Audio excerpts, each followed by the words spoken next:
Okay, so in talking about Telegram, one of the things that you need to notice about that company and what will make filing any type of action against them a little bit harder is because they are structured in a decentralized way so that they're not subject to any one country's tax laws or regulations about speech and things like that.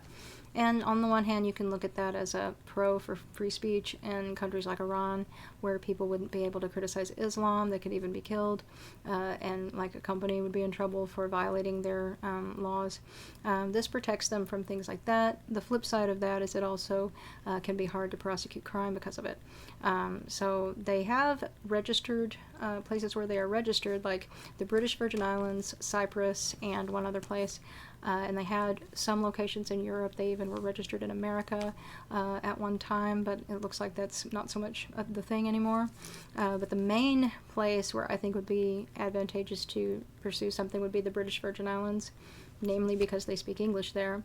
But the first thing that I did, you always start here, is to simply write to the company and let them know what's going on. That's their protocol. So I did that to their main email. And you can imagine how many emails they get there, but I don't have a Telegram account, so I just wrote to them about this writ. I wrote to them about the fact that 2 major social media companies are conducting a formal investigation over the course of about a month, and I sent them the lawsuit that prompted that. I let them know the crime they've committed on their platform. So that we'll see what goes on with that. Of course, I didn't receive anything back yet. I did that on like Tuesday or Wednesday. So I spent some of this time like looking up a few things about Telegram, and they don't really have a process that's the same. Like a mandamus action wouldn't work there, but they do have some things that are similar that might work there. I would think the first thing you do, just like we did here, is contact some of the authorities. And I wrote some of this down because I haven't been through the ins and outs of this to where I just know it yet. So just in the beginning stages of kind of figuring it out. So they have something called the Telecommunications Regulatory Authority, and they would look at things like scams. You also have somebody called the Data Protection Commissioner. That would be another place to write. They have a law called General Data Protection Regulation. Violations of that can be reported. I think that doxing Catherine's entire family would fit the bill there.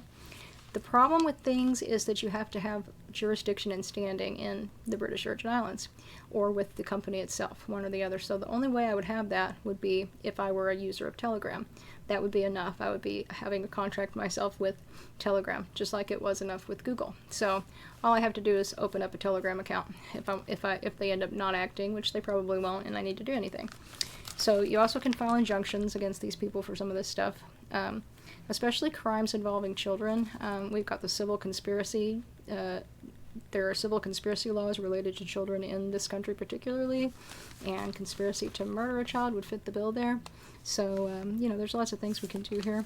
And another thing would be, it would be the most similar to a mandamus action, is that if we contact Telegram and we contact all of these authorities, if we want to go the route of blaming the authorities for not doing their job should they not do it, then we would have either a judicial review or an order for specific performance. And the order for specific performance is the most similar to the mandamus action.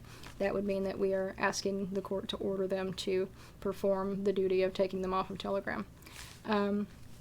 So all of that looks kind of promising, so we're just starting that process and go from there. They can be gotten off of that as well.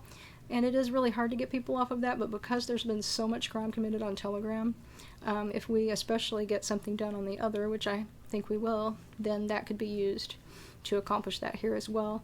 And once again, because there's so much crime on that platform, they're now answering for that, and people are kind of getting after them, and they're responding with, well, we will work with law enforcement. So we'll see if they do, because, they wouldn't have made that, broad statement about being willing to, if there was a court order, work with the court order if they weren't planning on cracking down on some of the crime on their platform. So that's what's going on with that, and it's kind of important to do one thing at a time, even though it would be nice to do it all, because each thing is kind of time consuming, and it's almost impossible to pay proper attention to it and do it properly if you're doing it all at the same time. So